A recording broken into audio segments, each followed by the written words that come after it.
अगर आप बिजनेस में इंटरेस्टेड हैं और आप कोई स्टार्टअप करना चाहते हैं तो ये वीडियो आपके लिए बहुत ही काम का हो सकता है। आप हमारे साथ जुड़कर अपना एक बिजनेस स्टार्ट कर सकते हैं। इसके लिए जो भी ज़रूरी चीज़ें हैं लाइक फंड, टीम एक्सेट्रा, इसका भी आपको हमारी तरफ से पूरा सपोर्ट मिलेगा। देखिए, कोई भी बिजनेस स्टार्ट करने में लगभग 90% न्यू बिजनेसमैन को जो प्रॉब्लम आती है वो है लैक ऑफ फंड यानी पैसे की कमी, और दूसरा है एक प्रॉपर टीम का नहीं होना।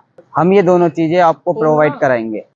तो आप हमारे पूरे बिजनेस मॉडल को समझिए, और अगर आप इससे रिलेट कर पाते हैं तो आप हमारे साथ जुड़ सकते हैं। अगर आपके पास पैसा नहीं है तो भी कोई दिक्कत वाली बात नहीं है। अगर आप कोई जॉब करते हैं या स्टडी करते हैं और आपके पास फुल टाइम नहीं है तो भी कोई प्रॉब्लम नहीं है, ये पूरा मॉडल आप ही के लिए है।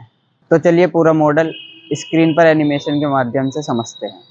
तो चलिए मैं आपको पूरा बिजनेस मॉडल एक चार्ट के जरिए समझाता हूँ ताकि समझने में आसानी रहे। तो पहले ये समझिए सब्जी का हमारे घरों तक पहुंचने का प्रोसेस क्या होता है। तो इसमें सब्जी पहले किसान से पहुंचती है मंडी तक, मंडी से इसे खरीदता है रिटेलर, और रिटेलर से पहुंचती है हमारे सबके घरों तक। अब यहाँ पर रिटेलर से मेरा मतलब है जो भी आपके एरिया में सब्जी बेचने वाले होते हैं, जैसे ठेला वाले या दुकान वाले। तो यहाँ पर मंडी से सब्जी आपके घर तक पहुंचने में लगभग 25 से 50% तक प्राइस उसके बढ़ जाते हैं। मतलब अगर आप कोई 100 रुपए की सब्जी खरीद रहे हैं तो उस सब्जी वाले को मंडी से 50 या 70 रुपए के करीब पड़ी होगी। तो ये एक बहुत बड़ा अंतर मंडी के होलसेल रेट में और रिटेल रेट में जो आपके घर पर आपको सब्जी मिलती है उसमें आता है, जो कि डेली लगभग 10 से 20 रुपए और मंथली लगभग 300 से 400-500 रुपए तक ये फर्क बैठता है। चलिए समझते हैं इस पूरे प्रोसेस में एक रिटेलर कितने पैसे कमाता है। तो यहाँ पर हम रिटेलर्स को दो टाइप में बांट सकते हैं, टाइप 1 एंड टाइप 2। तो जो टाइप 1 जो रिटेलर है वह वो रिटेलर है जो सुबह से दोपहर तक सब्जी बेचता है, और टाइप 2 में वो रिटेलर है जो सुबह से शाम तक सब्जी बेचता है। तो टाइप 1 जो रिटेलर है वो सुबह से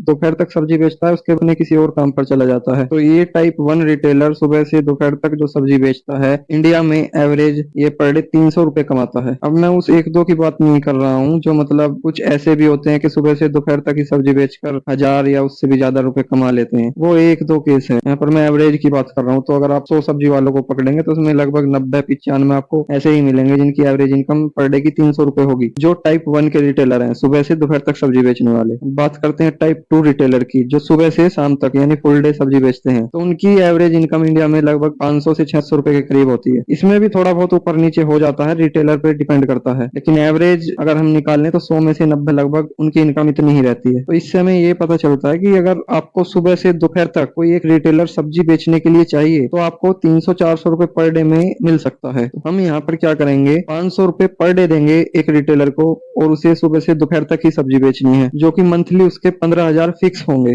अभी तक क्या था कि वो सुबह से दोपहर तक सब्जी बेच रहा था जिसमें वो 300-400 रुपए कमा रहा था पर डे, लेकिन उसमें भी मंथ में एक दो बार वो लॉस भी करता है। तो एवरेज इनकम उसकी पूरे मंथ में 10-12 हजार निकल कर आती है। लेकिन हमारे साथ अगर वो जुड़ेगा तो मंथली 15,000 वो फिक्स कमा सकता है बिना किसी टेंशन के कि सब्जी बिकी या नहीं बिकी। मतलब 500 रुपए पर डे में हमें टाइप 1 का एक सब्जी वाला मिल सकता है जो सुबह से दोपहर तक हमारे लिए सब्जी बेचेगा। अब हम क्या करेंगे कि सुबह से दोपहर तक तुम्हें सब्जी बेचनी है, सेम वही प्रोसेस रहेगा, मंडी से सब्जी खरीदनी है और फिर मार्केट में बेचनी है। लेकिन यहाँ पर सब्जी वाले को ये करना है कि जिस रेट से वो मंडी से सब्जी खरीद कर लाया उसी सेम रेट पर उसे मार्केट में बेच देनी है, बिना उसका प्राइस इंक्रीज किए 25 से 50% बढ़ाए। तो इससे क्या होगा कि कस्टमर को जो सब्जी है वो वापिस मंडी के रेट पर मिल जाएगी। मतलब 100 रुपए की सब्जी उसे कस्टमर को लगभग 70 रुपए में पड़ जाएगी। इतनी सस्ती सब्जी कस्टमर को पूरी मार्केट में और कहीं नहीं मिलेगी, क्योंकि हम इसमें 0% प्रॉफिट कमा रहे हैं। यहाँ से कस्टमर अपने पर डे के 10 से 15 रुपए सेव कर सकता है। तो सिंपल सा कॉन्सेप्ट है, यहाँ से कस्टमर टूटेगा और मार्केट का सारा कस्टमर हमसे जुड़ेगा। लेकिन हमारी कस्टमर से एक शर्त रहेगी कि अगर आपको हमसे इतनी सस्ती सब्जी खरीदनी है तो आपके पास हमारे कूपन होने चाहिए। वो कूपन कस्टमर को हम प्रोवाइड कराएंगे फ्री में। मतलब कस्टमर उन कूपन्स को दिखाकर सब्जी खरीद सकता है, और वो कूपन्स हम कस्टमर को फ्री में प्रोवाइड कराएंगे। लेकिन वो कूपन्स कस्टमर को किराना परचून की यानी ग्रोसरी की दुकान पर मिलेंगे। उस एरिया की जो भी फेमस परचून की दुकान होगी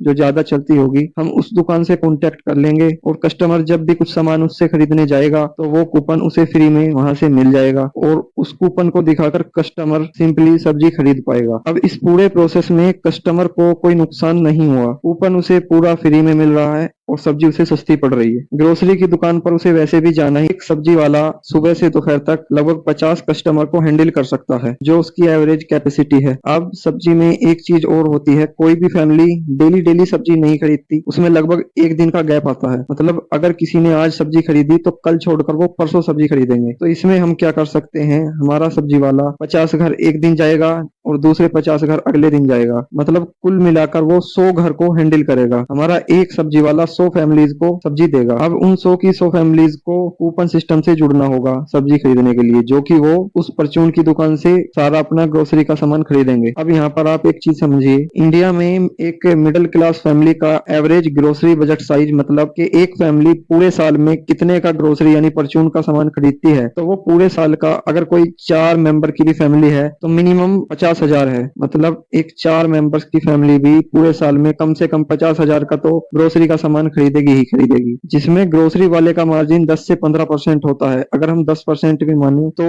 50,000 का 10% यानी 5,000 रुपए एक ग्रोसरी वाले को एक फैमिली से पूरे साल में अर्निंग होती है। यानी एक परचून वाला एक फैमिली से पूरे साल में 5,000 रुपए कमाएगा तो 100 फैमिली से 5 लाख रुपए कमाएगा। अगर इसे मंथली प्रॉफिट में कन्वर्ट करें तो यही लगभग 40-45,000 रुपए मंथ वो ग्रोसरी वाला उन 100 फैमिली से कमाएगा। अब आप ये समझिए, जो सब्जी वाला है हमसे जुड़ा है, हम उसे दिन के 500 रुपए दे रहे हैं जिससे कि वो हमारे लिए सब्जी बेच रहा है। दूसरा, ग्रोसरी वाला कोई भी हमसे क्यों जुड़ेगा, सिंपल सी बात है, उसे भी हमें प्रॉफिट देना होगा। तो अगर इस काम के कूपन डिस्पेंस करने के हम उसे सुबह से शाम तक के 200 रुपए पर डे देंगे, जो कि मंथली 6,000 बैठता है। मतलब हमारे इस काम के हम किसी भी परचून वाले को 6,000 रुपए मंथली देंगे, जो कि काम के हिसाब से काफी बड़ा प्रॉफिट है। इससे ग्रोसरी वाला हमसे जुड़ जाएगा। अब पर डे हमारी जेब से 500 प्लस 200 700 रुपए जा रहे हैं। अगर यही प्रोसेस हम लगभग 1 महीने तक चलाते हैं तो हमारी जेब से टोटल 21,000 रुपए जाएंगे। अगर हम यहाँ पर थोड़ा बहुत सब्जी का वेस्टेज और पेपर वर्क भी लगा लें तो लगभग 30,000 के करीब हमारे पैसे खर्च होंगे। लेकिन ये पूरा फंक्शन प्रॉपरली वर्क करेगा। सब्जी वाला सब्जी बेचेगा, कूपन वाला कूपन डिस्पेंस करेगा और कस्टमर खरीदेगा।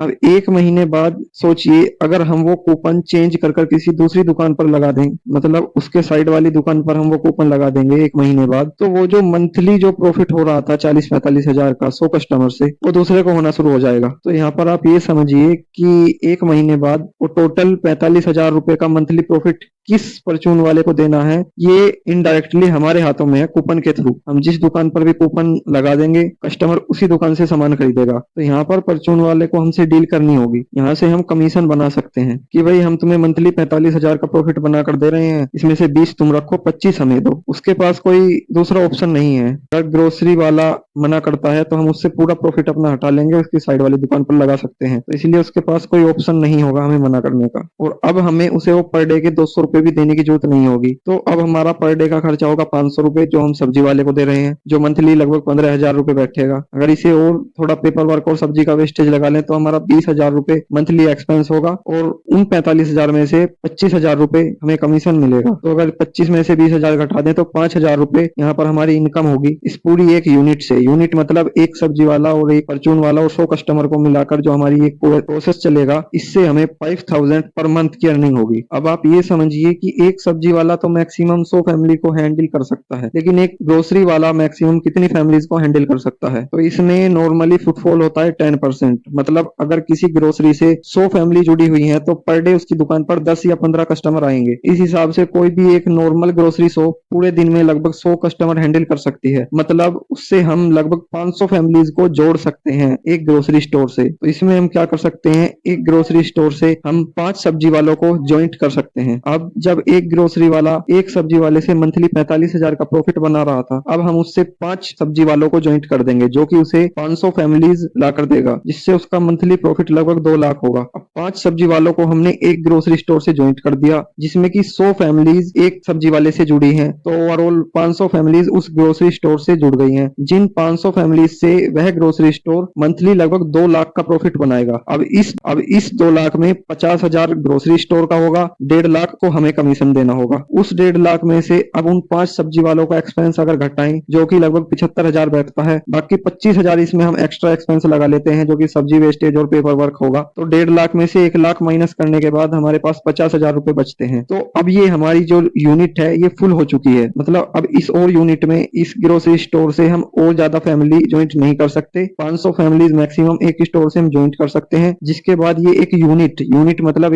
5 सब्जी वाले एक ग्रोसरी स्टोर और 500 फैमिलीज को मिलाकर एक यूनिट बनती है। एक यूनिट हमारी कंप्लीट होने के बाद हमें 50,000 रुपए मंथली प्रॉफिट बनाकर देगी, जिसमें एक ग्रोसरी स्टोर भी 50,000 यानी कि एक अच्छी इनकम बनाएगा। अब ये एक यूनिट बनाने में हमें लगभग 1 से 2 महीने का टाइम लगेगा और 30 से 40,000 रुपए का खर्चा आएगा। और अब इसी तरह की यूनिट हम एक के बाद 2, 3, 4 जितनी चाहे बना सकते हैं। इसकी कोई लिमिट नहीं है और ना ही इसमें प्रॉफिट की कोई लिमिट है। इस तरह से ये पूरा बिजनेस मॉडल है। ये पूरा बिजनेस मॉडल एक रिकॉर्डेड पिच में जितने अच्छे तरीके से समझाया जा सकता था मैंने पूरी कोशिश की है, लेकिन पॉसिबल है फिर भी आपके मन में काफी सारे क्वेश्चन और डाउट रह गए होंगे, तो वो आप हमसे पर्सनली बात करके क्लियर कर सकते हैं। आपके हर एक क्वेश्चन का जवाब हमारे पास है और कोई ऐसा नहीं है कि ये सब कुछ हवा में है या फिर ये मॉडल सिर्फ पेपर पर ही अच्छा लग रहा है। ये पूरा मॉडल उस डेटा पे बेस है जो एक्चुअल में मार्केट डेटा है और हमने इसका सक्सेसफुली एक्सपेरिमेंट भी किया है। हमारे पास 10 सब्जी वाले रिटेलर रेडी हैं इस काम को करने के लिए। ग्रोसरी स्टोर से ऑलरेडी हमारा कॉन्टेक्ट हो चुका है, उनसे हमारा सक्सेसफुली टाइप हो चुका है और कस्टमर ऑफकोर्स रेडी है सब्जी सस्ती खरीदने के लिए। तो हमारी जो 3 यूनिट है, सब्जी वाला, कस्टमर और ग्रोसरी वाला, वो तीनों बिल्कुल तैयार हैं क्योंकि इसमें इन तीनों का ही फायदा है। अब बस हमें इसे लॉन्च करना है और मार्केट में लाना है। अब आप ये समझिए आप हमारे इस मॉडल से कैसे जुड़ सकते हैं और आप कैसे हमारे बिजनेस पार्टनर बन सकते हैं। देखिए, ये जो मैंने आपको पूरा प्रोसेस समझाया, ये कोई ऐसा तो है नहीं कि एक शॉप खोल ली और एक आदमी इसे हैंडल कर लेगा और ये चल जाएगा। इसे 1 महीने तक चलाने के लिए कैपेसिटी लगभग 30-40 हजार रुपए चाहिए। तो अगर ये बाई चांस हमें 2 महीने भी एक्सटेंड करना पड़ा तो लगभग 80,000 रुपए, जिसमें हमें एक्स्ट्रा एक्सपेंस लगाकर लगभग 1 लाख का बजट लेकर चलना होगा। और इस काम को करने के लिए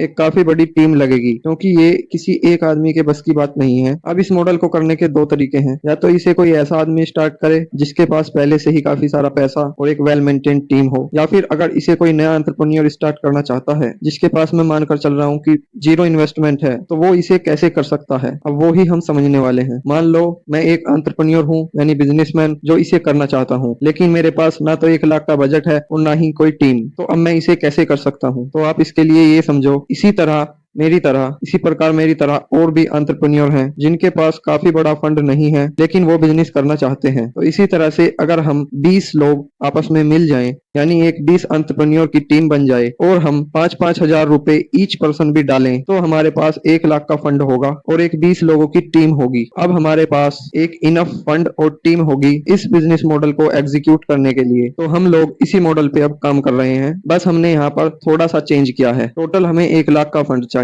जरूरी नहीं कि सब 5-5 हजार ही डालें, कोई ज्यादा कोई कम डाल सकता है। इसमें फुल फ्लेक्सिबिलिटी है। इसलिए हमने ये डिसाइड किया है कि अगर किसी मेंबर के पास मनी नहीं है लेकिन वो हमसे जुड़ना चाहता है तो वो बिना कोई पैसे दिए जुड़ सकता है। वो अपनी स्किल इन्वेस्ट कर सकता है, अपना टाइम इन्वेस्ट कर सकता है। जरूरी नहीं कि वह पैसे ही इन्वेस्ट करे। अगर किसी के पास टाइम नहीं है, स्किल नहीं है, तो वो पैसे इन्वेस्ट कर सकता है। मतलब स्किल, पैसे और टाइम, आपके पास अगर इन तीनों में से कोई भी चीज है तो आप हमारे इस मॉडल में इन्वेस्ट करके हमारे पार्टनर बन सकते हैं। हमारी 8 लोगों की टीम ऑलरेडी बन चुकी है। इसे हम 20 मेंबर पर क्लोज कर देंगे। अगर 20 मेंबर से इनफ फंड ना हो पाया तो हम मेंबर्स की संख्या और भी बढ़ा सकते हैं। अब सवाल आता है कि इसमें जब हम लोग अपना पैसा, टाइम और स्किल इन्वेस्ट करेंगे तो हर बंदे का इन्वेस्टमेंट कम और ज्यादा होगा। यानी किसी ने बहुत ज्यादा इन्वेस्ट किया है, किसी ने बहुत कम इन्वेस्ट किया है, तो उन्हें प्रॉफिट किस बेस पर मिलेगा? इसके लिए हमने बनाए हैं इन्वेस्टिंग रिकॉर्ड्स, जिसमें जो पर्सन जितना भी इन्वेस्ट करेगा, चाहे उसका पैसा, टाइम या स्किल, वो तीनों उसके इन्वेस्टिंग रिकॉर्ड में मेंशन किया जाएगा। और प्रॉफिट डिस्ट्रीब्यूट करते वक्त प्रत्येक बंदे की इन्वेस्टिंग की वैल्यू निकाली जाएगी और उसी के अकॉर्डिंग उसे कंपनी में शेयरिटी दी जाएगी। इसमें कोई किसी का मालिक या बॉस नहीं है, सब इसमें पार्टनर्स हैं और कोई भी अपनी इन्वेस्टिंग के दम पर इसमें सबसे ज्यादा शेयरिटी हासिल कर सकता है। जो कंपनी में जितनी ज्यादा वैल्यू ऐड करेगा वो कंपनी के उतने ही ज्यादा शेयर्स का मालिक होगा। इसमें आपको टाइम की फुल फ्लेक्सिबिलिटी है। आपके पास जब टाइम हो आप इसमें वर्क कर सकते हैं। जो स्किल आप ऐड करना चाहें ऐड कर सकते हैं और जितना आप पैसा डालना चाहें वो डाल सकते हैं। उसकी कोई मिनिमम और मैक्सिमम लिमिट नहीं है। अगर आपके पास बिल्कुल भी पैसे डालने के लिए नहीं है लेकिन आप बिजनेस में इंटरेस्टेड हैं तो भी आप अपनी स्किल्स और वैल्यू इसमें ऐड कर सकते हैं, जिसके बेस पर आपका इन्वेस्टमेंट लिस्टिंग रिकॉर्ड बनाया जाएगा, और अगर सच में आपकी स्किल और टाइम से कंपनी में कुछ वैल्यू ऐड होती है तो पॉसिबल है आप कंपनी में सबसे ज्यादा शेयरिटी के मालिक बन सकते हैं। कुल मिलाकर ये बिजनेस दो मॉडल पर बेस है, एक एक्सटर्नल बिजनेस मॉडल और एक इंटरनल बिजनेस मॉडल। जो मैंने आपको पहले समझाया वो एक्सटर्नल बिजनेस मॉडल है जो हमें मार्केट में करना है, और उस मॉडल को करने के